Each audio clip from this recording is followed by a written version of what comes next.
नमस्कार, मैं हूं दीपक चौरसिया। देश की बहस में आप सभी का हार्दिक अभिनंदन। मैं अपने सम्मानित एक्सपर्ट पैनल और मेरे सम्मानित दर्शकों के साथ देश के नंबर 1 डिबेट शो देश की बहस में आपका एक बार फिर से स्वागत करता हूं। इस डिबेट शो के अंदर हम हर उस मुद्दे को डिस्कस करते हैं जिस पर देश भर में चर्चा हो रही होती है, और आज चर्चा का सबसे बड़ा मुद्दा है कोरोना। उसी पर हम बात करेंगे। आज का चर्चा का मुद्दा जो आपने तय किया है, कोरोना का कहर पार्ट 2 अब कितना घातक। इसे 70% लोगों ने वोट देकर देश की बहस का मुद्दा बनाना चाहा है। कोरोना के पलटवार ने देश को 2020 वाली स्थिति में लाकर खड़ा कर दिया है। एक ओर दुनिया का सबसे बड़ा वैक्सीनेशन अभियान चल रहा है, तो दूसरी ओर दिल्ली से दक्षिण तक तेजी से कोरोना के नए स्ट्रेन का जाल भी फैल रहा है। महाराष्ट्र, मध्य प्रदेश, छत्तीसगढ़, राजस्थान जैसे राज्यों में हालात बिगड़ने लगे हैं। दिल्ली में मुख्यमंत्री केजरीवाल ने ये तो कहा कि हम लॉकडाउन नहीं लगाएंगे, लेकिन लोगों को चेताया भी। आज 3,594 केसेस सामने आए हैं। दूसरी तरफ महाराष्ट्र में जितना बड़ा कोरोना विस्फोट हुआ है, उतना शायद पहले दौर में भी नहीं था। पिछली बार मार्च के जो हालात थे, अप्रैल के जो हालात थे, उससे बुरे हालात इस बार सामने आ सकते हैं, ऐसी भविष्यवाणी की जा रही है। ऐसे में हमें क्या करना है? क्या हम बहुत लापरवाह हो गए हैं? मैंने सोशल मीडिया पर एक मैसेज देखा, पिछले साल कोरोना का डर इतना था और केसेस इतने। इस बार कोरोना के केसेस इतने हैं और डर इतना। हमें समझना होगा कि सावधानी ही महामारी से बचने का सबसे बड़ा जरिया है। इसलिए सावधानी बरतिए, असावधान मत होइए, क्योंकि अगर आप असावधान हुए तो कोरोना विस्फोट जो होगा उसको संभालने में सबकी हालत खराब हो जाएगी। क्या दूसरी बार लॉकडाउन लगेगा? इस सवाल पर भी हम बहस करेंगे, लेकिन सबसे पहले देख लेते हैं आज देश भर में कोरोना को लेकर क्या हलचल रही, किस तरह से कोरोना विस्फोट हुआ देश भर के अंदर।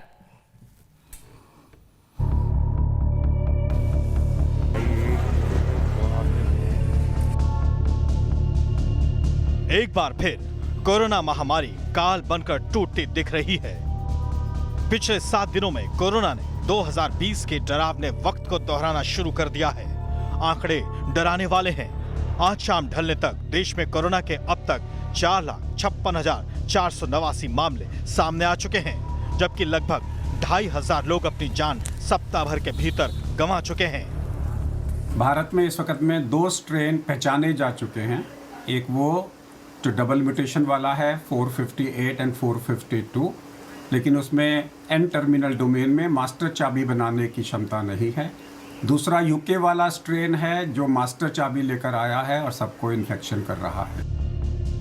आईसीएमआर की ताजा रिसर्च रिपोर्ट के मुताबिक भी कोरोना महामारी की लहर और तेज हो सकती है। यानी 3 महीने के भीतर कोरोना की चपेट से बाहर निकले मरीजों को दोबारा कोरोना दबोच सकता है।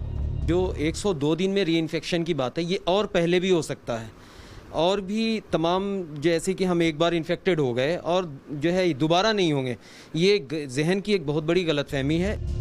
साफ है 2020 का भयानक मंजर फिर 2021 में रिपीट होते दिख रहा है। छत्तीसगढ़ में कोरोना का नया स्ट्रेन N440 का पता चला है, जबकि महाराष्ट्र के पुणे शहर में आंशिक लॉकडाउन 7 दिनों के लिए लग चुका है। इस बीच केंद्र समेत सभी राज्य सरकारें एकदम एक्शन मोड में आ चुकी हैं। ये वाली पीक में जो देखने को मिला है कि एक्सपोनेंशियली इंक्रीज हो रहा, बहुत तेजी से केसेस दिन ब दिन इतनी तेजी के साथ केसेस बढ़ते जा रहे हैं, ये चिंता का विषय है। छत्तीसगढ़ में N440 के नाम से एक वेरिएंट 5 केसेस छत्तीसगढ़ में भारत सरकार ने 24 तारीख को जो अपनी रिपोर्ट जारी की थी, उसमें दर्शाया था। वैक्सीनेशन प्रोग्राम और सख्ती के बावजूद भी ऐसे लोगों की कमी नहीं जो कोरोना काल में बेखौफ लापरवाही कर रहे हैं। सर, आप मास्क क्यों नहीं पहने? पहना ही तो हूँ सर। इधर कोई बीमार आदमी नहीं आपकी तरह। मास्क क्यों नहीं पहना? मेरा ध्यान नहीं ऐसे चले है। देश की बहस में चर्चा है कि भले ही कोरोना के ताजा हालात पर आने वाले दिनों में राजनीति करने का मौका नेताओं को मिले, लेकिन कुछ लोग लापरवाही से बाज नहीं आ रहे। सवाल है, हालात बेकाबू हुए तो संभलेंगे कैसे? और देश की बहस में हमारा आज का सवाल इसी से जुड़ा है, क्या कोरोना की इस लहर को रोकने के लिए लॉकडाउन होना चाहिए? आप शो के दौरान हाँ या ना में अपनी राय दे सकते हैं। आप हमारी वेबसाइट पर जा सकते हैं, आप हमारे मोबाइल ऐप का इस्तेमाल कर सकते हैं, आप हमारे ट्विटर हैंडल @NewsNation TV पर जा सकते हैं, आप हमारे फेसबुक पेज पर भी वोट कर सकते हैं। कार्यक्रम के बारे में अगर आपकी कोई राय है, सुझाव है या फिर आप शो के अंदर शामिल होना चाहते हैं तो आप हमें 9711002266 पर आप अपनी राय दे सकते हैं। सीधे अपने बड़े पैनल को इंट्रोड्यूस करूंगा। आज कई सारे राज्यों के, खासतौर पर प्रभावित राज्यों के हेल्थ मिनिस्टर्स हमसे जुड़ने वाले हैं, उनसे बात करेंगे। इसके अलावा पॉलिटिकल पार्टीज के भी गेस्ट होंगे, उनसे भी बात करेंगे कि उनकी राज्य सरकारों की क्या तैयारी है। लेकिन सबसे पहले अपने इस चंग के पैनल को इंट्रोड्यूस करता हूं। 8:30 से 9 तक हमारे साथ कौन होंगे? विश्वास कैलाश सारंग, दिल्ली मध्य प्रदेश के बहुत बड़े नेता कैलाश सारंग जी के बेटे हैं विश्वास सारंग, जो खुद किसी परिचय के मोहताज नहीं है, मेडिकल एजुकेशन के मिनिस्टर हैं मध्य प्रदेश के। मेरे साथ डॉक्टर एम वली हैं, जाने माने डॉक्टर हैं और साथ ही साथ राष्ट्रपति जी के मेडिकल सलाहकार रह चुके हैं। मेरे साथ चरण सिंह सापरा साहब हैं, कांग्रेस के जाने माने नेता हैं, स्पोक्स पर्सन हैं राष्ट्रीय कांग्रेस के। अपराजिता सारंगी जी हैं, मेंबर ऑफ पार्लियामेंट है, पूर्व IAS हैं और साथ ही साथ भारतीय जनता पार्टी की राष्ट्रीय स्पोक्स पर्सन है। सबसे पहले विश्वास भाई, आपके पास आना चाहूंगा, किस किस तरह के वेरिएंट मिल रहे हैं और क्या कारण है कि मध्य प्रदेश में पार्शियल लॉकडाउन लगाने के बाद, रात का लॉकडाउन लगाने के बाद भी केसेस पुराने की तुलना में तेजी से बढ़ रहे हैं? दीपक भाई, देखिए पूरे देश में हम देख रहे हैं कि कोरोना का ये बहुत ही एग्रेसिव चरण आया है, जिसमें हमने ये फील किया है कि लगातार केसेस बहुत बढ़ रहे हैं। ये केवल मध्य प्रदेश के हालात ही नहीं, पूरे देश में इस तरह की स्थिति बनी हुई है। मध्य प्रदेश में भी लगातार कोरोना के केस ज्यादा आ रहे हैं और खासकर भोपाल, इंदौर जैसे शहरों में हमें ये देखने को मिल रहा है कि लगातार केसेस की संख्या बढ़ रही है। और जैसा आपने जो प्रश्न किया कि हमने संडे का लॉकडाउन लगाया, नाइट कर्फ्यू लगाया है और उसके बाद भी केसेस कम क्यों नहीं हो रहे? तो दीपक भाई, मैं ये बताना चाहता हूँ कि ये जो भी हमने उपाय किए हैं, इसके रिजल्ट आने में 1 हफ्ता लगेगा, क्योंकि ये संक्रमण का रोग है। यदि एक बार किसी को संक्रमण लगता है तो 7 दिन तक उसकी वो चैन को ब्रेक करना होता है। और हमें ऐसा महसूस हो रहा है कि जिस प्रकार से हमने संडे का लॉकडाउन लगाया है, नाइट कर्फ्यू लगाया है और उसके साथ साथ वो शहर जिसमें रोज 20 से ज्यादा हमारे पॉजिटिव केसेस आ रहे हैं, वहां पर हमने और तरह की भी पाबंदियां लगाई हैं। सार्वजनिक कार्यक्रमों पर रोक लगाई है, शादी में लिमिटेड संख्या में लोग उपस्थित हों इसकी एक आचार संहिता लगाई है। यदि मृत्यु का कोई कार्यक्रम होता है, मृत्यु हो जाती है, तो चाहे शव यात्रा हो, भावना हो, तेजी हो, उसमें हमने कहीं ना कहीं कुछ आचार संहिता का पालन किया है। उसके साथ ही इस तरह की सार्वजनिक गैदरिंग ना हो, उसके लिए भी नियम बनाए हैं। तो ये सब जो हमने जो भी कदम उठाए हैं, इसका रिजल्ट आने में 1 हफ्ता और लगेगा। इसके साथ ही मैं आपके माध्यम से दर्शकों को विश्वास दिलाता हूं कि हमारी सरकार किसी भी तरह की कैसी भी समस्या के सामना के लिए तैयार है। कितना भी बड़ा भीषण समस्या होगी, हम उसके सामना के लिए तैयार है। हमारी सरकार के 2 मुख्य उद्देश्य है। एक तो हम संक्रमण को रोकने के लिए जहां एक और जन जागरण का पूरा अभियान चला रहे हैं, जैसा आपने बताया मास्क को पहनना अनिवार्य हो, उसके लिए दिशा निर्देश दिए जा रहे हैं। तो सोशल डिस्टेंसिंग का पालन लोग करें, बिना वजह के सार्वजनिक स्थानों पर भीड़ इकट्ठी ना हो और उसके साथ साथ यदि कोई संक्रमित हो गया है तो उसको पूरी तरह से इलाज मिल सके। और उसके लिए यहाँ एक और हमने होम आइसोलेशन की व्यवस्था की है। तो उसके साथ ही जो हमारे ऐसे केसेस जिनको की हॉस्पिटलाइजेशन की जरूरत है, तो उसको भी हमने पूरी तरह से व्यवस्था की है। हमारे मध्य प्रदेश में सभी तरह के बिस्तर उपलब्ध हैं, चाहे वो ऑक्सीजन सपोर्ट बिस्तर हो या बिना ऑक्सीजन के बिस्तर हो। LTU, ICU की भी प्रॉपर व्यवस्था है, ऑक्सीजन की प्रॉपर व्यवस्था है, वेंटिलेटर की प्रॉपर व्यवस्था है। हम हर तरह की चुनौती को सामना करने को तैयार है। ठीक है, मैं ये भी बताना चाहता हूं आज, क्योंकि मैं खुद मध्य प्रदेश से आता हूं, आज रंग पंचमी का त्यौहार है जिसको कितने उल्लास से मनाया जाता है और संयम की ये वानगी है और जागरूकता की ये वानगी है कि आज मध्य प्रदेश में कहीं रंग खेलते हुए लोग नहीं देखे गए, वरना सार्वजनिक तौर पर जिस तरह के कार्यक्रम होते हैं हम सभी जानते हैं। मैं आपसे जानना चाहता हूं, क्या किस तरह के वेरिएंट आपको मध्य प्रदेश में और देखने को मिले हैं, और आपको क्या कारण लगता है जो मध्य प्रदेश में रिवर्स होकर कोरोना आया है, क्योंकि हालात काफी हद तक संभल चुके थे? देखिए दीपक भाई, जैसा आपने बताया, हम देख रहे हैं जो स्टडी हो रही है और जो रोज के एक्सपीरियंस से देखते हैं कि निश्चित रूप से जो वायरस है उसका संक्रमण बहुत तेजी से बढ़ रहा है।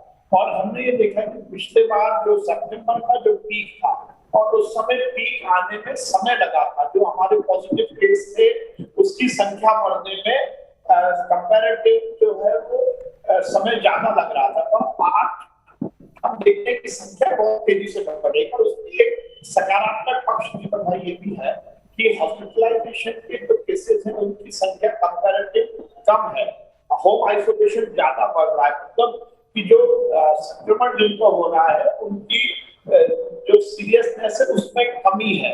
उतना सीरियस पेशेंट नहीं है कि जिनको एकदम ऑक्सीजन की जरूरत पड़े या वेंटिलेटर की जरूरत पड़े या आईसीयू की जरूरत पड़े। ये एक सकारात्मक पक्ष है, परंतु केसेस बहुत तेजी से बढ़ रहे हैं और उनकी संख्या लगातार बढ़ती जा रही है। ठीक है, उम्मीद करते हैं कि मध्य प्रदेश में हालात जल्दी बेहतर हो और फिर से जिंदगी सामान्य हो सके। डॉक्टर एम वली के पास चलते हैं। डॉक्टर एम वली, जैसा विश्वास सारंगी जी ने बताया हमको, मध्य प्रदेश के मंत्री ने, मुझे ये बताइए क्या कारण है कि इतनी तेजी से इन्फेक्शन हो रहा है? इस इन्फेक्शन के क्या कारण है और कितने नए स्ट्रेन भारत में इस वक्त आ चुके हैं? बिल्कुल, आपकी जो फिक्र है मैं उसके साथ हूं, और आपने अभी बड़े अच्छा एक शब्द यूज किया, संयम। यही असल में लॉकडाउन है, और अगर हम संयम नहीं बरतेंगे तो ये सब हमारे ऊपर हमला कर देंगे, नए स्ट्रेन, पुराना स्ट्रेन। और जैसे कि इस वायरस का एक बिहेवियर चेंज हो रहा है, ये बहुत जल्दी संक्रमित कर रहा है हम लोगों को। हमारे पास जैसे कि आपने अभी एन वाला स्ट्रेन बताया छत्तीसगढ़ का, इसके अलावा हमारे पास अफ्रीकन स्ट्रेन, यूके स्ट्रेन, कई स्ट्रेन हैं। और हमारे इंडिया में भी जो है 3 तरह से ये वायरस मॉडिफाई हो गया है। और ये मॉडिफाई नहीं हो रहा है, बल्कि ये दोस्ती कर रहा है इंसान से। वो दोस्ती इस तरह से कर रहा है कि अपना जो ये एस प्रोटीन है, ये एस प्रोटीन को मॉडिफाई करके इस तरह से हल्का बना रहा है ताकि ये एक इंसान से दूसरे इंसान में अच्छी तरह से छलांग लगा सके, जल्दी से छलांग लगा सके, और ज्यादा से ज्यादा लोगों को पकड़ सके अपने गिरफ्त में। नंबर 1। नंबर 2, ये it is trying to become human friendly. तो इसकी वजह से जहां हमारे पास बढ़ोतरी हो रही थी 8 से वहां 81 गुना बढ़ोतरी हो गई है। तो ये जो डाटा आ रहा है ये बहुत ही भयावह है, बहुत ही चूल्हे हिल गई हैं गवर्नमेंट्स की भी और इंडिविजुअल्स की भी, कि इसको कैसे हम काबू में लाएं। और इसको काबू में लाने का महज एक तरीका है कि हम मास्क लगाएं। मैंने पिछले कई प्रोग्राम्स में आपके बताया था कि डबल मास्क अगर हम लगाएंगे तो ये ज्यादा कारगर होगा सिंगल मास्क से। तो डबल मास्क के साथ इसका मुकाबला करें, ट्रांसपोर्टेशन मिनिमम रखें, स्कूल्स को अभी बिल्कुल ना खुलने दें, मॉल्स, मार्केट्स, ये सब में भीड़, बहुत से विजुअल्स दिखाए जा रहे हैं।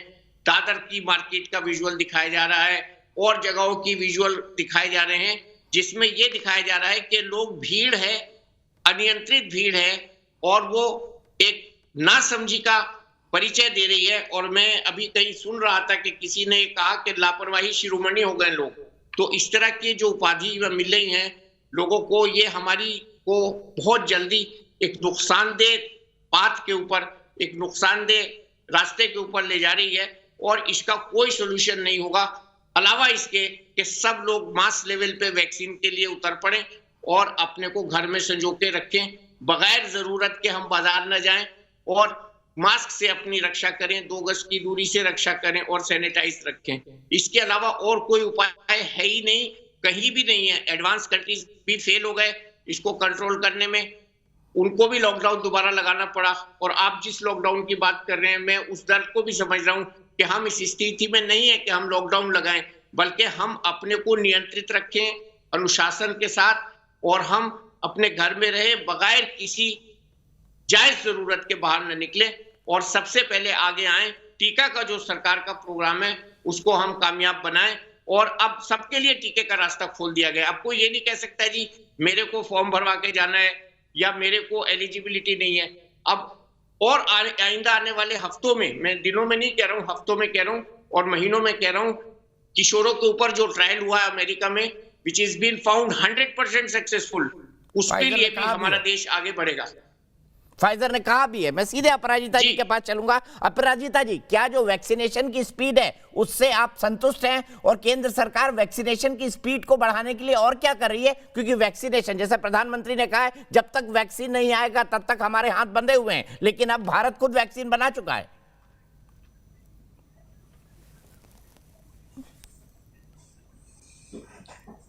बिल्कुल सही। सबसे पहले तो मैं आपको धन्यवाद देना चाहूंगी। आज आपका कार्यक्रम कोविड-19 पर केंद्रित है और मुझे लगता है कि लोगों में जागरूकता पैदा करना हम सबका मिलित उद्यम होना चाहिए। और ये जो कोरोना की दूसरी लहर आई है, निश्चित तौर पर बहुत ही चुनौतीपूर्ण समय है, और इस समय मैं कहूंगी कि जितने भी मतभेद हैं उन सब मतभेदों को भूलकर पक्ष विपक्ष कदम मिलाकर चलें। और जैसा कि हम लोगों ने पर्याय 1 में, प्रथम पर्याय में कोविड-19 के साथ मिलकर युद्ध किया, मुझे लगता है कि इस तरह अभी भी केंद्र और राज्य सरकारों को मिलकर सबका सहयोग लेकर युद्ध करना होगा। जहां तक वैक्सीन की बात है, हम सब जानते हैं, बार बार कहा गया है, आदरणीय श्री हर्षवर्धन जी ने भी कहा है, प्रधानमंत्री जी ने भी कहा है, हर फोरम पर कहा जा रहा है कि वैक्सीन की उपलब्धता है और जितना भी वैक्सीन चाहिए दिया जाएगा। लेकिन देखिए, ऐसा है कि इसकी जब शुरुआत की गई तो मन में निश्चित तौर पर शंकाएं थी, केवल सरकार के मन में नहीं थी, लोगों के मन में थी, और वो सारी शंकाएं निर्मूल साबित हुई हैं और वैक्सीनेशन का कार्यक्रम बहुत ही अच्छे ढंग से चल रहा है।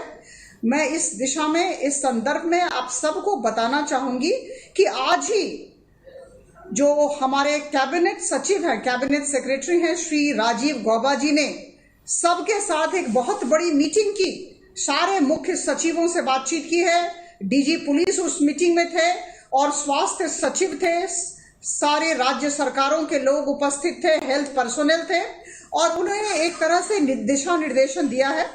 11 राज्यों में स्थिति बहुत खराब है, जिसमें कि महाराष्ट्र, पंजाब और छत्तीसगढ़ शामिल है।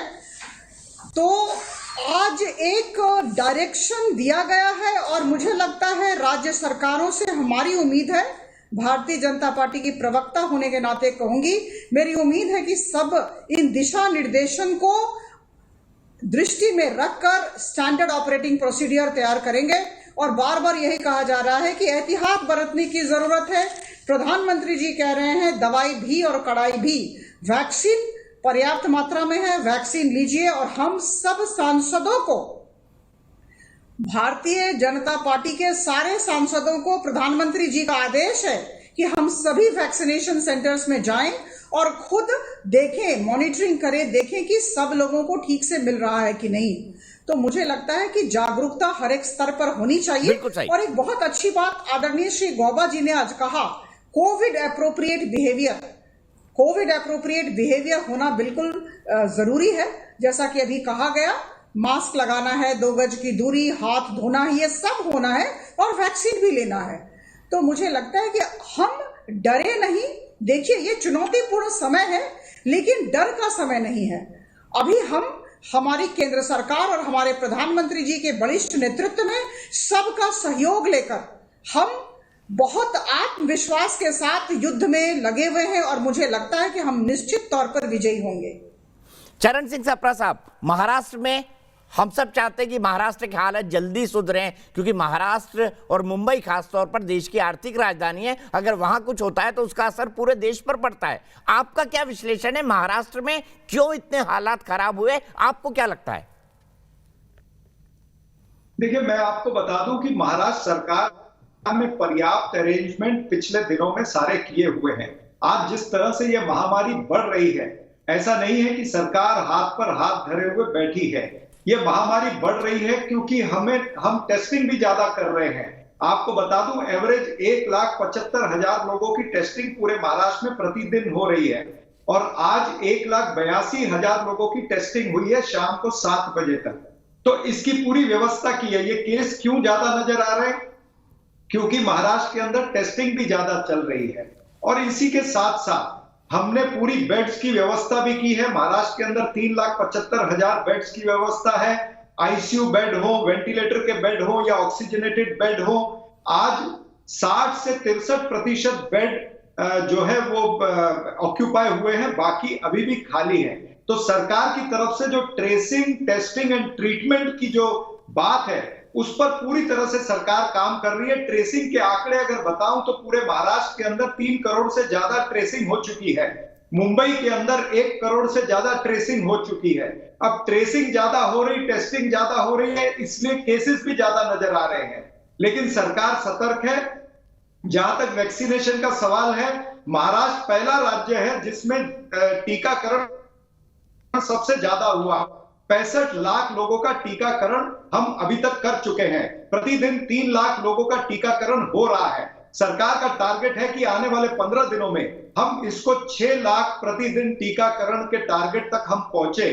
3,000 से ज्यादा सेंटर पूरी महाराष्ट्र की सरकार ने विभिन्न जिलों के अंदर, विभिन्न तालुका के अंदर 3,000 से ज्यादा सेंटर टीकाकरण के लिए भी खोले हैं।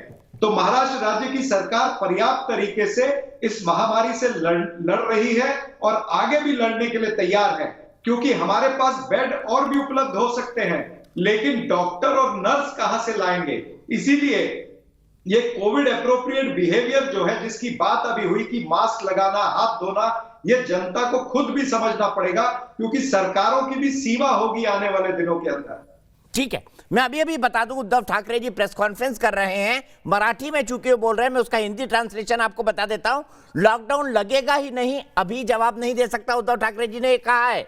दूसरी बात उन्होंने कही, जो अभी चरण सिंह सापरा साहब ने कहा कि बेड बढ़ा दूंगा, अस्पताल में बेड की संख्या बढ़ जाएगी, लेकिन डॉक्टर और नर्स कहां से लाएंगे। अगर हालात नहीं सुधरे तो मुश्किल होगी। हर दिन 3 लाख वैक्सीन दी जा रही है, जैसा चरण सिंह सापरा ने बताया। 5 से 6 लाख तक रोजाना वैक्सीन देने की कोशिश है। मैं सीधे अपने दर्शक के साथ चलता हूं। दर्शक भोपाल से सरिता वर्मा जी। सरिता जी, विश्वास सारंग जी हमारे साथ जुड़े हुए हैं, कुछ जानना चाहती हैं आप मध्य प्रदेश के बारे में, देश के बारे में? क्या सोचती हैं आप, क्या हम लापरवाह हो गए हैं, इसके चलते केसेस बढ़ रहे हैं? दीपक जी, सबसे पहले आपको मेरा नमस्कार। और आज का आपका ये टॉपिक वाकई में बहुत ही महत्वपूर्ण है। मैं ये जानना चाहती हूँ कि विश्वास सारंग जी से मेरा सवाल है कि ये जो इतनी सारी बीमारियां बढ़ रही है, फिर से लॉकडाउन लगने का ऐसा सुनने में आया कि फिर से ऐसे चांसेस हैं, आखिर ऐसा क्यों हो रहा है? और जहां तक मुझे मेरा कहना है कि कहीं ना कहीं इसमें प्रशासन भी जो है लापरवाही कर रही है। प्रशासन की लापरवाही की वजह से ही ऐसा संक्रमण बढ़ रहा है। लोग अवेयरनेस हो रहे हैं। आज लोग कोरोना के डर से नहीं, बल्कि चालान के डर से मास्क यूज करते हैं। उन्हें कोरोना का बिल्कुल कहीं भी डर नहीं रह गया, भय नहीं रह गया है। तो विश्वास सारंग जी, इस बारे में आप क्या कहना चाहेंगे? विश्वास भाई, क्या बोलेंगे आप? क्या वाकई लोगों में डर अब कम हो गया है? मैं देख रहा था, लोग बता रहे थे पहले डर था 100, अब डर हो गया है 10।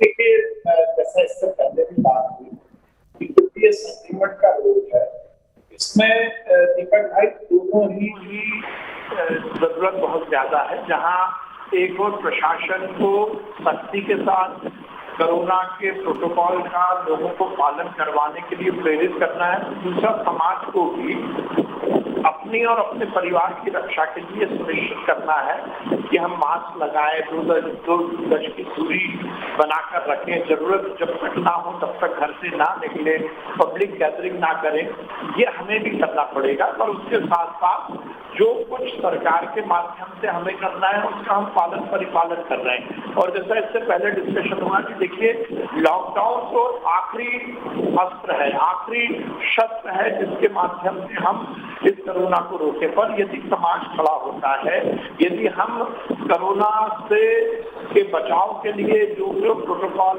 निर्धारित किए गए उनका पालन करते हैं, तो बिना लॉकडाउन के ही हम इस स्थिति पर काबू पा पाएंगे। लॉकडाउन हमारी आखिरी मजबूरी होगी, क्योंकि प्रधानमंत्री जी, जैसा आपको याद होगा, जब कोरोना शुरू हुआ तो प्रधानमंत्री जी ने कहा था जान है और तो ही जहान है। और उसके बाद अर्थव्यवस्था को पटरी पर लाने के लिए नारा बदला और उन्होंने कहा कि जान भी है और जहान भी है। हमें जान का भी ध्यान रखना है और अपने जहान का भी ध्यान रखना है। पर उसके साथ साथ महत्वपूर्ण यह है कि हम लोगों की जान बचाएं। इसलिए यदि संक्रमण ऐसा ही बढ़ता रहा तो हो सकता है हमें ये विचार करना पड़े। अभी तो किसी तरह का ऐसा विचार नहीं है और हम भगवान से प्रार्थना करते हैं कि हमें ऐसी स्थिति का सामना ना करना पड़े जिसमें हमें लॉकडाउन लगाना पड़े। इसलिए सरकार तो अपनी ओर से मुस्तैदी के साथ काम कर रही है। आज हम सबको भी ये संकल्प लेना चाहिए कि हम अपने को, अपने परिवार को बचाने के लिए अनिवार्य रूप से मास्क लगाएं, अनिवार्य रूप से सोशल डिस्टेंसिंग का पालन करें, अनिवार्य रूप से के प्रति जो भी सहूलियतें और जो हमें आचार संहिता का पालन करना है उसका पालन जरूर करें। दीपक जी, मैं आपको बधाई दूंगा कि आपने एक सकारात्मक कार्यक्रम के माध्यम से इसको शुरू किया, क्योंकि हम केवल गलती निकाल कर काम नहीं कर सकते, हम डॉक्टर को या प्रशासन को हतोत्साहित करके काम नहीं कर सकते। आज समाज को खड़ा होना पड़ेगा। इस महामारी से हमें बचना है तो हमें निश्चित रूप से अपने को उस आचार संहिता के माध्यम से ही जीने का संकल्प लेना पड़ेगा। हम वैक्सीनेशन से जुड़े, मैं प्रधानमंत्री जी को और इस देश के हमारे वैज्ञानिकों को बहुत धन्यवाद दूंगा कि उन्होंने इतने जल्दी वैक्सीन बनाई है, एक सफल और सुरक्षित वैक्सीन बनाई है। और अब उसमें आमतौर पर हम देखते हैं कि किसी भी तरह की अब लिमिटेशन नहीं रही। 45 साल से ज्यादा उम्र के कोई भी व्यक्ति को वैक्सीन लग सकता है, तो हम ज्यादा से ज्यादा वैक्सीन लगाएं, अपने को और अपने परिवार को बचाएं। ठीक है, बहुत बहुत शुक्रिया विश्वास सारंग जी। लेकिन लोग कैसे लापरवाह हो रहे हैं? मैंने कहा पहले कोरोना का डर इतना था, केसेस इतने थे, लेकिन अब कोरोना का डर इतना रह गया और केसेस इतने ज्यादा हो रहे हैं, ये लोग कह रहे हैं। और लोग कैसे लापरवाह हो रहे हैं उसकी एक बानगी देखिए। देखिए वॉक्स पॉप जो हम आपको दिखा रहे हैं। मास्क तो ये ना हमारा, तो आपने लगाया नहीं? हाँ लगा रहा भाई, थोड़ा वो कुछ खा रहे थे इसलिए। अच्छा, कुछ खा रहे थे इसलिए लगाया? हाँ अब लगा लेते ना। चलिए, अब इन्होंने लगा लिया है मास्क। मास्क नहीं लगाया सर? लगा ही हुआ था, पानी पीने के लिए भैया के शॉप पे गाड़ी रोकी थी बस। अच्छा, गुटखा खा रहे हैं जी, इसलिए नहीं लगाया था? हाँ इसलिए नहीं लगाया था भाई, सब बिल्कुल केयरफुली सब वो ध्यान रखते हैं हम, ऐसा नहीं है। पुलिसकर्मी ही मास्क नहीं लगाए हैं। तस्वीरें बता रही हैं कि जहाँ एक और जागरूक किया जा रहा है, तो वहीं ऐसे पुलिसकर्मी देखिए जो कैमरे को देखकर भी जो मास्क है उसको लगा रहे हैं। तो ये तस्वीरें विचलित करती हैं, ये तस्वीरें बताती हैं। सीधे डॉक्टर वली के पास चलता हूं। डॉक्टर वली, ये लापरवाही क्यों? क्या ये हमारे नेचर में है? नहीं, ऐसा हुआ कोरोना ने जो हमें ऊपर मेहरबानी की, पिछले लोगों ने जो सावधानी दिखाई और पिछले लोगों ने जो संयम दिखाया, उसकी वजह से जो कोरोना में कमी आई, तो वो कोरोना बिल्कुल खत्म होने की कगार पे था। उसके बाद वैक्सीन आ गया। मैंने लोगों से ये कहा कि मार्च में एक्सपेक्टेड था वैक्सीन, हमारे पास जल्दी आ गया वैक्सीन, तो हमने इसकी कदर नहीं की। तो उस नाकदरी करने से हम इससे विचलित हो गए। जो सावधानियां हम ले रहे थे, आप और हम कितने प्रोग्राम कर रहे थे बैठ के कोरोना पे, और कितना लोगों को कोऑपरेशन मिल रहा था, सब हो रहा था। अभी क्या हो रहा है, लोग समझ रहे अब वैक्सीन आ गया, अब कुछ नहीं होगा, अब तो वैक्सीन लगवा लेंगे। और अब ये भी नहीं पता उन्हें कि कम से कम हमको 3 महीने चाहिए वैक्सीन अंदर जाने के बाद, जब हमारा शरीर में इम्यूनिटी पैदा होगी, और वो कितने दिन रहेगी उसका तो अभी कोई हिसाब किताब नहीं है। तो ये लापरवाही हुई है, लापरवाही को हमको मानना पड़ेगा। स्कूल खोले गए हैं, भीड़ वाली जगहें खोली गई हैं, धीरे धीरे ट्रैफिक खोला गया है, ट्रेन खोली गई हैं, सब चीज खोली गई है। इसमें देखिए कोई बात किसी से छुपी नहीं है। उसको अब हम धीरे धीरे वापस कर रहे हैं, पुरानी संख्या पे आ रहे हैं, शादियों की संख्या कम कर रहे हैं, लोगों के जो शमशान वगैरह पे जाने की उपस्थिति है उसकी संख्या कम कर रहे हैं। तो हमको ये एहसास हो रहा है कि कहीं ना कहीं हम थोड़ा सा लापरवाह हो गए थे। और लापरवाही की अब ये जो इस दौरान में वायरस ने अपना प्ररूप बदल लिया है, ये जो नई नई चीजें सुन रहे हैं हम लोग, वेरिएंट्स, म्यूटेंट्स, डबल म्यूटेंट्स, तो ये जो हुआ है, ये वायरस जो है ज्यादा शातिर है, हम लोगों से ज्यादा चालाक है, और ये बहुत ही कुदरत का एक ऐसा नमूना है जिसकी अकल जो है हमसे बहुत ज्यादा है, और हमको इससे ज्यादा अकलमंद बन के दिखाना है और इसके फैलाव को रोकना है। अभी भी देर नहीं हुई है। आप जैसे चैनल्स के माध्यम से लोगों को ये मैसेज मिल रहा है, लोग समझाए जा रहे हैं, गवर्नमेंट एक्शन ले रही है। तो जहां जहां भी यहाँ इलेक्शन में जैसे भीड़ हुई है, वो लोग अपने को सावधान रखें। और जहां जो लोग भी भीड़ में गए हैं, फंक्शंस में जो लोग जा रहे हैं, मैं देख रहा हूं डे टू डे बेसिस पे जो पार्टीज कर रहे हैं लोग, यंगस्टर्स पार्टीज कर रहे हैं, उनमें भी ये कोरोना ऐसा बढ़ रहा है कि एक एक घर में 10-10 लोगों को एक साथ हो रहा है। और उस 10 में से जो 2 बूढ़े हैं उनको ज्यादा हो रहा है प्रकोप, और 8 को जुकाम बुखार होकर ठीक हो जा रहा है। तो ये अब ज्यादा लोगों को प्रभावित कर रहा है। इसलिए हमारा सबसे बड़ा ये है कि नाक के आगे जो ताला है इसको हम फौरन लगा लें और इस ताले के पीछे अपनी सांस को कर लें, नहीं तो बहुत बड़ा प्रलय होने वाला है। मैं आपसे कह रहा हूं, मुझे जो दिखाई दे रहा है जिस तादाद से रोज केसेस बढ़ रहे हैं वो परिकल्पना के जो है बियॉन्ड है, वो जो इसका नॉर्मल रेशो है, R0 रेशो है, उसको भी ये क्रॉस कर गया है और डबलिंग टाइम को भी ये क्रॉस कर गया है।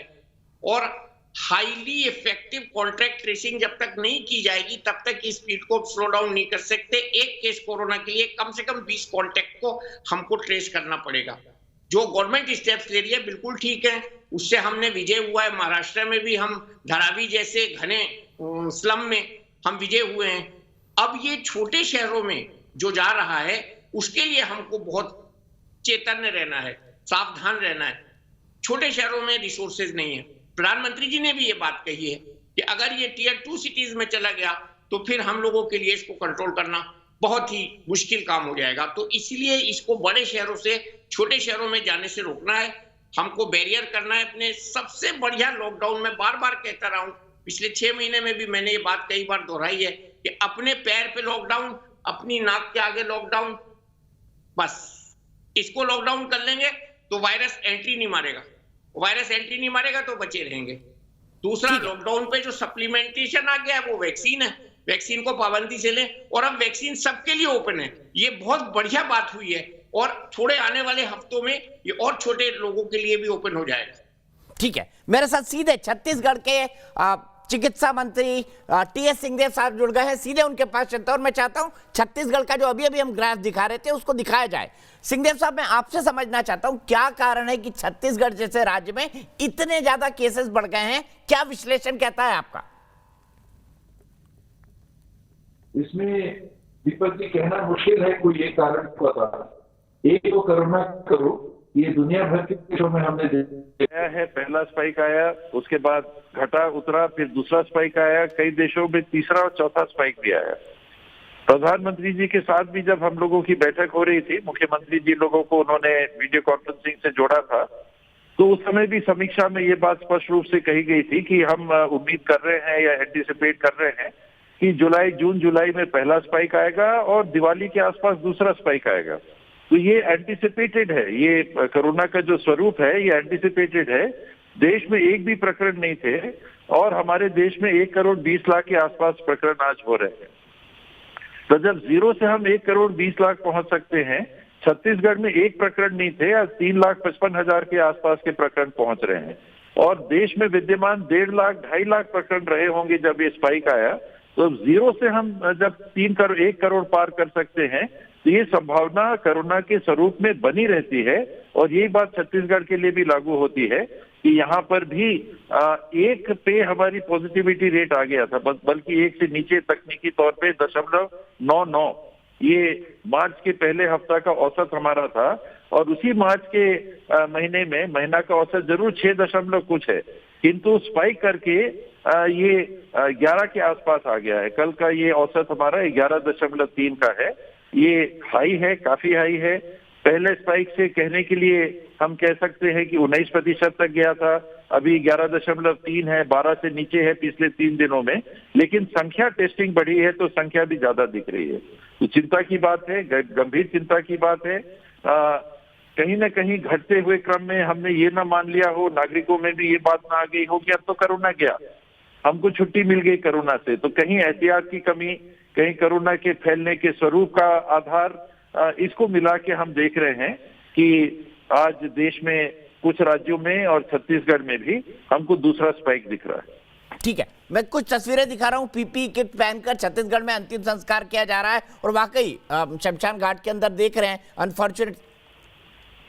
अनफॉर्चुनेट सिचुएशन है। जो तस्वीर दुर्ग की तस्वीरें हैं, ये मैं आपको बता दूं, दुर्ग लगा हुआ है बिल्कुल रायपुर से। सर, मैं आपसे जानना चाहता हूं इस स्थिति से निपटने के लिए आपने यानी राज्य सरकार ने क्या क्या इंतजाम किए हैं, क्योंकि जो तस्वीरें दिख रही हैं वो काफी चिंताजनक है। पीपीई किट पहनकर शमशान घाट पूरा खाली है, अंतिम विदाई देने परिवार वालों को लोग नहीं आ पा रहे। एक तो कोरोना का जो प्रोटोकॉल है, इसमें सामान्य रूप से परिवार के लोगों को पृथक रख के प्रशासन अपनी ओर से इस प्रकार की एहतियात बरत के अंतिम संस्कार करते हैं। पर पर जब परिवार का दबाव रहता है तो ये भी व्यवस्था बनाई गई कि परिवार के 5 सदस्य या चुने हुए सीमित मात्रा में सदस्य भी अंतिम संस्कार में उपस्थित होके दाह संस्कार इत्यादि में भाग ले सकते हैं। ये हमको कोरोना किट में बात दिख रही है। और हालांकि आपने ने ये बात नहीं रखी, कल मैंने दुर्ग जाने का भी किया है, मैं जाके वहां प्रशासन के साथ बैठूंगा और जानकारियां लूंगा। ये बात भी आई कि वहां पर 117 पिछले हफ्ते में या कुछ दिनों में दाह संस्कार किए गए और कोरोना की रिपोर्ट 30 के अंदर है। तो इसमें भी कंफ्यूजन नहीं रहना चाहिए कि 117 मृत्यु हुई, इसमें सामान्य कितनी थी और कोरोना की कितनी है। कहीं कोई आंकड़े छुपाने की बात नहीं होनी चाहिए।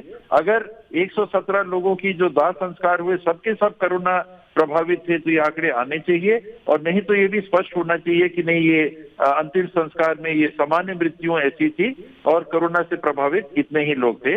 इसमें संशय नहीं होना चाहिए, पब्लिक से कुछ छुपाना नहीं चाहिए। बिल्कुल सही सर, मैं आपके पास फिर आऊंगा, लेकिन मेरे साथ राजेश टोपे जी जुड़ गए हैं जो कि स्वास्थ्य मंत्री है महाराष्ट्र के। टोपे जी, मैं सबसे पहले आपसे जानना चाहूंगा, धारावी जैसी जगह पर कंट्रोल हो चुका था सब कुछ, लेकिन महाराष्ट्र में अब कोरोना विस्फोट हुआ है, कई जगह पार्शियल लॉकडाउन है, कई जगह नाइट कर्फ्यू है। आज उद्धव ठाकरे जी के साथ क्या रणनीति बनी है, आगे सरकार के क्या स्टेप्स होंगे?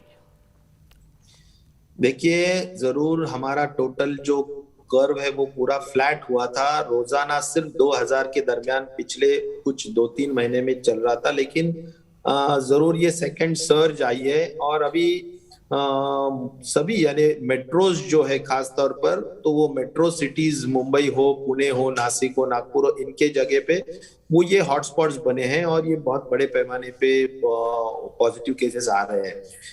ये है, लेकिन एक है कि हम इस पे अभी काफी निर्बंध, काफी रेस्ट्रिक्शंस हमने लगाने का निर्णय लिया है। आज भी ऑनरेबल सीएम के साथ हमारी पूरी डिटेल में मीटिंग हुई और अभी हमने वर्क फ्रॉम होम का डिसीजन लिया है। रेस्टोरेंट 50% कर रहे, हो सकता है अभी 2 दिन में हम 100% रेस्टोरेंट बंद कर सकते हैं।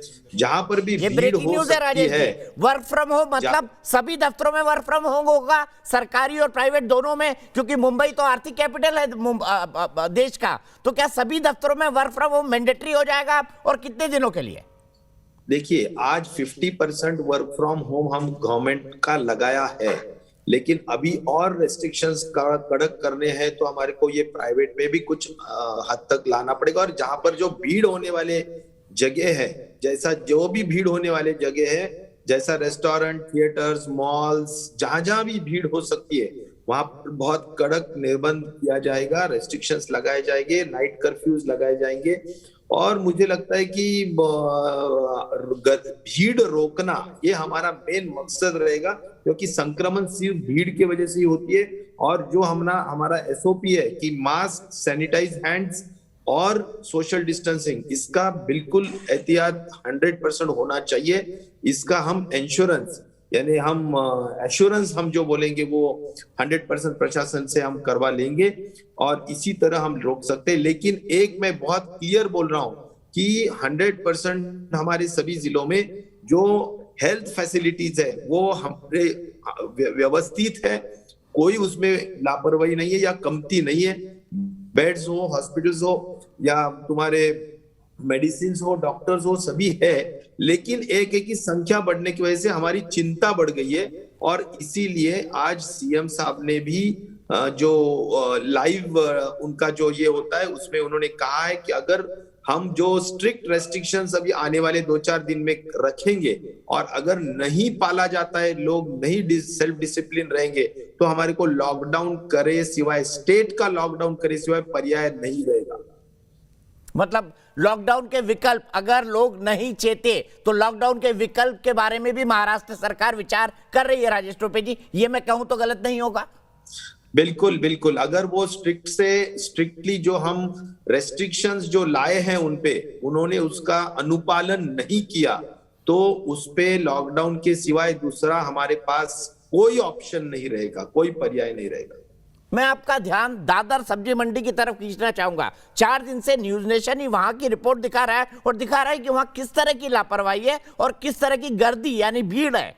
क्या आपको लगता नहीं कि दादर जैसी जगहों पर और खास तौर पर सब्जी मंडी पर, थोक मंडियों पर इस तरह की कार्रवाई की जानी चाहिए, या वहां पर कोई नया प्रोटोकॉल या नया सिस्टम महाराष्ट्र सरकार को इंप्लीमेंट करना चाहिए? बिल्कुल करना चाहिए, और ये सभी तुम्हारे को समझेगा 1-2 दिन के भीतर ये सभी जगह पे जहां पर भीड़ हो सकती है वहां सभी जगह पे SOPs स्टैंडर्ड ऑपरेटिंग प्रैक्टिसेस जो है वो हम इम्प्लीमेंट करेंगे। 2 दिन में ये नोटिफिकेशन जारी होगा, और इसके अलावा इसमें अगर कोई अनुपालन इसका नहीं करेंगे और अगर संख्या बढ़ती ही गई और हमारा अगर संसाधन जो हमारे पास है वो अगर हमारे यानी ये जो संख्या की तुलना में कम पड़ने लगे तो फिर लॉकडाउन के सिवाय पर्याय नहीं रहेगा। ऐसी सूचना ऑनरेबल CM साहब ने भी महाराष्ट्र की जनता को दी है। मैं आपसे यह समझना चाहता हूं क्या आपका थ्रेशोल्ड है, क्योंकि आपके पास डॉक्टर सीमित संख्या में है, नर्स सीमित संख्या में है, पैरामेडिकल स्टाफ सीमित संख्या में है, तो आपने कोई फिगर पे वर्कआउट किया है कि अगर यहां तक पहुंच गए तो हमारे लिए लॉकडाउन हो जाएगा? क्योंकि आप बेड तो बढ़ा सकते हैं पर डॉक्टर और नर्सेस कहां से बढ़ाएंगे? यही होता है, तो मैं यही बोल रहा हूँ कि बेड्स की संख्या आज तो भी कोई प्रॉब्लम्स नहीं है, कहीं पर भी बेड्स नहीं है, ऐसा कहीं पर भी नहीं, मुंबई में भी नहीं, पुणे में भी नहीं। हाँ, कुछ गिने चुने हॉस्पिटल्स होते हैं जहां पर लोगों को जाने की इच्छा होती है, तो कुछ हॉस्पिटल्स के हद तक बेड्स नहीं हो सकते, लेकिन इन जनरल बेड्स, मेडिसिन सभी कोई जगह कोई संसाधनों में हमारे पास कमियां नहीं है।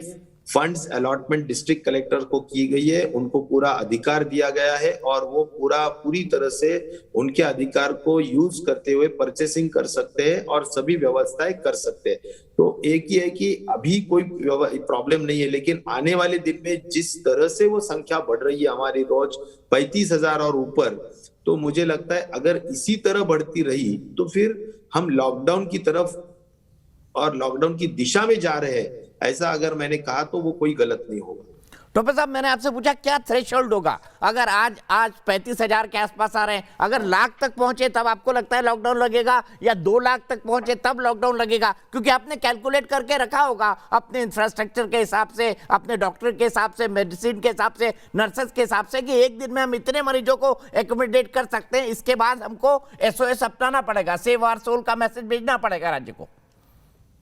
नहीं, देखिए, इसके बारे में अभी जस्ट हमारी आज ही मीटिंग हुई है और इसीलिए ये जो संख्याएं है इसमें कैसा होता है कि मोस्टली संख्या बढ़ी भी तो भी एसिम्प्टोमेटिक अगर रहे तो उनको होम क्वारंटाइन हम रख सकते हैं, ऐसा कोई प्रॉब्लम नहीं आता है। एक 5% लोग क्रिटिकल और ICU पेशेंट्स हो सकते हैं, तो इस हिसाब से अगर रहा तो और हमारे पास और काफी दिन है, ऐसा नहीं है कि एक 8-10 दिन तो हम आराम से कोई प्रॉब्लम नहीं आएगा, लेकिन ये संख्या अगर बहुत ज्यादा बढ़ती रही तो फिर 100% अपने को ये करना पड़ेगा। आज मैं संख्या के बारे में डायरेक्टली बात करना ठीक नहीं रहेगा।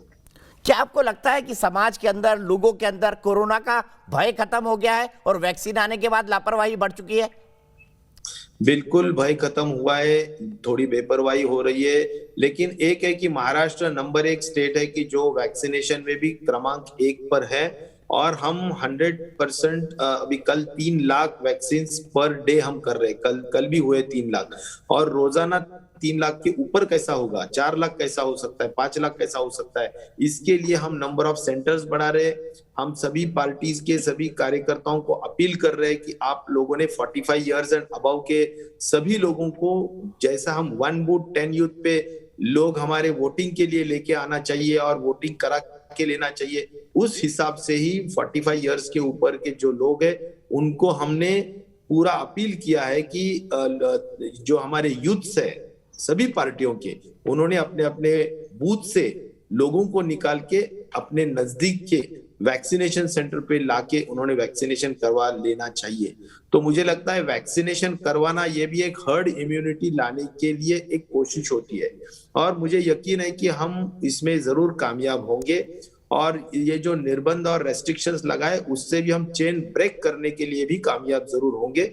मैं पूरा ऑप्टिमिस्टिक हूँ, बहुत आशावादी हूँ कि जरूर आने वाले थोड़े ही दिन में हम कंट्रोल ला पाएंगे, जैसा कि हमने पहला लाए हैं उसी तरह से ला पाएंगे। हम ऑनेस्ट और ट्रांसपेरेंट बिहेवियर कर रहे हैं, हम कोई भी पॉजिटिव केस छिपा नहीं रहे, हम कोई भी कोविड डेथ छिपा नहीं रही है। मुझे लगता है कि हम बिल्कुल ट्रांसपेरेंटली और प्रोटोकॉल जो भी गवर्नमेंट ऑफ इंडिया ने और उनकी टीम ने दिए है उसी प्रकार का प्रोटोकॉल हम यूज कर रहे हैं, उसमें कोई भी डेविएशन हम नहीं कर रहे हैं। बहुत बहुत शुक्रिया राजेश टोपे जी। उम्मीद करते हैं कि महाराष्ट्र के हालत जल्दी सुधरे और हम जल्दी इस कोरोना से मुक्ति पाएं। और आपको बहुत साधुवाद, बहुत मेहनत से स्वास्थ्य मंत्री के तौर पर आप और टी एस सिंहदेव साहब और विश्वास सारंग जी हैं, वो सब काम कर रहे हैं। सिंहदेव साहब, मैं आपसे ये जानना चाहता हूं, क्या लॉकडाउन की बात जो राजेश टोपे जी ने कही है, वो क्या छत्तीसगढ़ में भी इस पर विचार चल रहा है कि थ्रेशोल्ड ज्यादा बढ़ा या सिचुएशन ज्यादा बढ़ी तो उसके बाद लॉकडाउन पर विचार किया जा सकता है? इसमें थ्रेशोल्ड की जो बात आपने कही, अमूमन हम लोग ये मान के चलते हैं कि 5% से ऊपर अगर पॉजिटिविटी रेशो आ रहा है तो चिंता की बात बढ़ती चली जा रही है। 5 से 3% के अंदर है तो कुछ नियंत्रण में है, और 3% से अगर नीचे जाता है तो चिंताएं कम हो जाती है। ये डाउनवर्ड ट्रेंड दिखता है कि 3% के बाद अगर घटता हुआ चला जा रहा है तो ये उतरेगा। और जहां जहां पॉजिटिविटी रेशो उससे कहीं ज्यादा है, जैसे आपने शुरू में जिलों का नाम लिया, दुर्ग में कल का 24.13% है, रायपुर में कल का 34.92% है, राजनांदगांव में 17.66% है, आपका धमतरी में 10.56% है। तो अलग अलग जिलों की अलग अलग परिस्थिति के अनुसार हम लोगों ने एडमिनिस्ट्रेशन के ऊपर ये दायित्व छोड़ा है कि आप डिसीजन लीजिए, एडवाइस के लिए हम लोग उपलब्ध हैं। और थ्रेशोल्ड जो आपने कहा, मेरे नजरिए में थ्रेशोल्ड 5% पॉजिटिविटी का है। इसके ऊपर हम जितना जाएंगे वो उतनी बड़ी चिंता की बात है। और जो लॉकडाउन की बात आपने की, पहला कंटेनमेंट जोन जो कि एक लॉकडाउन है सीमित एरिया के लिए, पहला ऑप्शन। दूसरा ऑप्शन, उससे भी अगर पॉजिटिविटी रेट कम नहीं होते हुए दिखता है, फिर और बड़ा ऑप्शन जो जिले तक जा सकता है या नगरीय निकाय तक जा सकता है, नगर निगम एरिया में जा सकता है। और बाकी जिलों में जैसे बस्तर संभाग है, वहां पॉजिटिविटी काफी कम है, तो वहां पर लॉकडाउन का कोई सवाल नहीं उठता है फिलहाल। ये रेशो अगर 5 के ऊपर लगातार जा रहा है या 10, 12, 15 की तरफ जा रहा है, तब चिंताएं हैं, तब लॉकडाउन की बात आती है। वरना छत्तीसगढ़ प्रॉपर पूरे प्रदेश में लॉकडाउन की स्थिति नहीं है। चिन्हांकित शहरों में जहां लगातार पॉजिटिविटी 2 दिन, 3 दिन, 4 दिन हम स्टडी कर रहे हैं कि ट्रेंड क्या है, राइजिंग है कि डिक्लाइनिंग है, पीक आ गया है या पीक आना बाकी है, फिर उसके हिसाब से लॉकडाउन जैसे स्ट्रिंजेंट मेजर, जिसमें और भी परेशानियां होती हैं, दैनिक कर्मी जो काम करते हैं उनके परिवार को चलाने की कठिनाइयां होती हैं, इनको भी ध्यान में लॉकडाउन लाने के पहले अवश्य रखेंगे। बहुत बहुत शुक्रिया टी एस सिंहदेव साहब। और सीधे मैं अपने दर्शक अशोक मेहता का कमेंट लेना चाहूंगा, जयपुर, उनके पास चलता हूं। अशोक मेहता जी, क्या सोचते हैं, क्या हम लापरवाह हो गए? सर, लापरवाही करना शुरू किया, उसका दुष्परिणाम जो है ये देखने को मिल रहा है कि जो हमने मास्क की जो दूरी कर ली, तो आज ये सब छोटी छोटी चीजें जो है आज हमारे लिए वापस मुसीबत का कारण बन गई है। और जैसे ही वापस मीडिया के द्वारा जैसे अभी जो स्थिति बन गई वापस, तो अब जो है सतर्कता वापस बढ़ती जा रही है और सावधानी से ही हम इससे बचाव जो है बच सकते हैं। और अब जो है हमें वापस जागरूक होने की जरूरत है।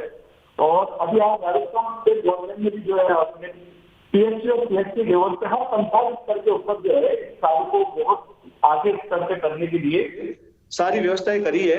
आज हमने भी पूरे परिवार ने जो है इसका टीकाकरण 45 साल से हमारे माताजी को साथ लेके हमने सबने पूरे परिवार ने टीके लगवाए हैं, क्योंकि वास्तव में हमारे को जागरूक होना ही पड़ेगा। ये इसकी समस्या बिल्कुल सही आपने कहा, बिल्कुल सही कहा मेहता जी। अगर हम जागरूक होंगे तभी हम बीमारी को हरा सकते हैं, और ये हमारा कर्तव्य है, ये हमारा कर्तव्य है एक नागरिक के तौर पर कि सरकार अगर टीकाकरण करा रही है तो हम जाकर वरीयता के साथ, प्रायोरिटी के साथ अपना टीकाकरण कराए, जैसा अशोक मेहता जी ने कराया है। मैं इंट्रोड्यूस कर दूं, रीना गुप्ता आम आदमी पार्टी की नेशनल स्पोक्स पर्सन मेरे साथ जुड़ गई हैं। एक ब्रेक का वक्त है, मेरा ये डिस्कशन, पॉलिटिकल डिस्कशन शुरू होगा इस ब्रेक के बाद। हम बात कर रहे हैं देश में कोरोना विस्फोट की। कोरोना के चलते हालात बद से बदतर होते जा रहे हैं। 11 राज्य बुरी तरह प्रभावित, और प्रभावित है देश की राजधानी दिल्ली और देश की आर्थिक राजधानी मुंबई भी। कुछ राज्य हैं जहां पर ये केसेस बहुत ज्यादा बढ़ते जा रहे हैं। वैसे ही एक राज्य छत्तीसगढ़ के स्वास्थ्य मंत्री से हमने बात की, मध्य प्रदेश के चिकित्सा शिक्षा मंत्री से हमने बात की। हमारे साथ इस वक्त पैनल में सभी पॉलिटिकल मेहमान जुड़े हुए हैं। मेरे साथ है डॉक्टर एम वली, जो कि सीनियर फिजिशियन है, फॉर्मर फिजिशियन रहे, प्रेसिडेंट ऑफ इंडिया के। Aparajita Sarangi ji, member of parliament, national spokesperson BJP की। चरण सिंह सापरा साहब, नेशनल स्पोक्स पर्सन कांग्रेस के। Reena Gupta ji, national spokes person आपकी। सबसे पहले रीना जी, मैं आपके पास आना चाहूंगा। चाहूंगा, दिल्ली के हालात को देखते हुए आज सीएम ने रिव्यू मीटिंग ली थी। क्या आपको लगता है किस तरह के स्टेप्स उठाए जाने की जरूरत है? आपकी सरकार का क्या मानना है दिल्ली के हालात को बेहतर करने के लिए? तो दीपक जी, आज जैसा आपने कहा, सीएम केजरीवाल जी ने एक हाई लेवल रिव्यू मीटिंग ली और जब से कोरोना, पिछले 1 साल से सीएम लगातार ये मीटिंग्स लेते आ रहे हैं। वो डायरेक्टली पूरे उस पे पूरी सिचुएशन का जायजा लेते हैं। आज की तारीख में करीब 3524 केसेस आए हैं पिछले 24 घंटे में और पर्याप्त बेड मौजूद हैं। 75,000 वैक्सीनेशन करीब कल हुए हैं। तो जैसा कि मैं पहले भी आपके टीवी चैनल पे बोल चुकी हूँ, कोरोना के 2 पहलू हैं। एक ये कि जो आम आदमी, आम औरत क्या कर सकता है, दूसरा सरकारें क्या कर सकती हैं। और अब 1 साल का जो अपना एक्सपीरियंस है उससे ये साफ जाहिर है कि हमें कोरोना के साथ रहना जीना पड़ेगा। तो उसके लिए मास्क पहनना, सोशल डिस्टेंसिंग, हाथ धोना, वो सब करना पड़ेगा। और दूसरा, सरकारों को जो हेल्थ इंफ्रास्ट्रक्चर है उसको मजबूत करना पड़ेगा। वैक्सीनेशन की जो हमारी जो स्पीड है उसको बढ़ानी पड़ेगी। और आज भी सीएम साहब ने ये फिर से एक बार दरख्वास्त करी कि हमें जो वैक्सीनेशन है वो 18 साल से ऊपर सबके लिए खोल देनी चाहिए। क्योंकि अगर आप देखें तो वैज्ञानिकों का मानना ये है कि हर्ड इम्यूनिटी रियलाइज करने के लिए आपको 70% लोग अपने वैक्सीनेट करने पड़ेंगे। जिस रेट पे हमारा वैक्सीनेशन चल रहा है तो हमें अगले 10 साल लग जाएंगे 70% लोगों को वैक्सीनेट करने के लिए। अब अगर देश में इतनी अच्छी तादाद में हमारे पास वैक्सीन है, हमारे पास हेल्थ वर्कर्स हैं जिनका बहुत ही एक्सपीरियंस रहा है। अभी आप देखिए, जनवरी में पल्स पोलियो प्रोग्राम हुआ था, 3 दिन में 10 करोड़ बच्चों को पल्स पोलियो की दवाई दी गई थी। तो हमें उसी मुस्तैदी और उसी रफ्तार के साथ जो है कोरोना की वैक्सीनेशन को बढ़ाना पड़ेगा। नहीं तो ये इस चक्कर में कि हम कुछ लोगों को अलाउ कर रहे हैं, कुछ को अलाउ नहीं कर रहे हैं, तो वैक्सीनेशन की रफ्तार जो हमारी बहुत स्लो है। और आज की तारीख में सीएम साहब जैसा कह रहे थे कि हमारा मानना यह है कि लॉकडाउन सॉल्यूशन नहीं है, हमें वैक्सीनेशन बढ़ानी पड़ेगी, हमें हॉस्पिटल बेड्स बढ़ाने पड़ेंगे और आपको और हमें सबको मिलके जो कोविड प्रोटोकॉल है वो फॉलो करना पड़ेगा। यही कोरोना को मात देने का एक तरीका है। ठीक है रीना जी, आपने महत्वपूर्ण बात कही, 18 साल से ऊपर सभी के लिए वैक्सीन खोल दें। इसी सवाल का जवाब मैं लूंगा अपराजिता जी से, लेकिन उससे पहले सुंदर शर्मा गाजियाबाद से मेरे एक दर्शक जुड़ गए। सुंदर जी, आप सावधानी बरत रहे हैं, आप भी लापरवाही कर रहे हैं? नहीं सर, पूरी सावधानी बरत रहा हूँ। नमस्कार दीपक जी, बहुत बहुत धन्यवाद आपको, आपने मेरे को लाइन पे लिया। मैं पूरी सावधानी बरत रहा हूँ। आप गाड़ी में और आपने मास्क नहीं लगाया सुंदर जी, ये तो गड़बड़ बात है। सर मैं अकेला हूँ और मैं गाड़ी एक तरफ लगाई हुई है, मेरे साथ कोई नहीं है, मास्क को भी हटा दिया है। चलिए बेहतर। क्या सोचते हैं आप, क्यों बढ़ रहा है कोरोना इतना? कोरोना सर, मुझे लग रहा है कि हमारी खुद की लापरवाही, हमें ध्यान रखना होगा, हमें सोशल डिस्टेंसिंग का पालन करना होगा और मास्क का किसी सोशल जगह जाते हैं जहाँ से 2-3 लोग या ज्यादा उससे अधिक लोग हैं तो हमें मास्क का यूज करना चाहिए। हमें खुद ये सावधानी बरतनी पड़ेगी क्योंकि सरकार ने हमें बहुत कोऑपरेट किया है। सरकार अपना हर काम बखूबी निभा रही है, लेकिन कोरोना से हमको स्वयं को लड़ना होगा। बिल्कुल सही, स्वयं को लड़ना। अपने मन की जीत होती है तभी जीत होती है, वरना मन के हारे हार है, मन के जीते जीत। अपराजिता जी, आपने सुना होगा, बड़ी पुरानी सही है, हमारे बड़े बूढ़े कहा करते थे। मैं आपसे जानना चाहता हूं कि 18 साल से ऊपर के लोगों के लिए वैक्सीनेशन खोल देना चाहिए, जो रीना जी कह रही हैं, और इसके बारे में क्या सरकार विचार कर रही है?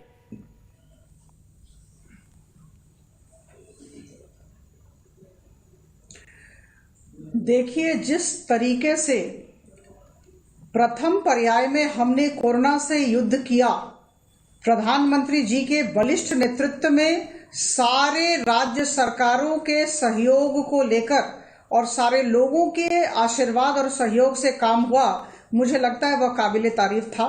बिल्कुल, और अभी मैं जानती हूँ यह चुनौतीपूर्ण समय है, दूसरी लहर आई है, और आपकी प्रवक्ता ने जो कहा कि 18 वर्ष से अधिक लोगों के लिए भी वैक्सीनेशन होना चाहिए, मैं उनके वक्तव्य का सम्मान करती हूं।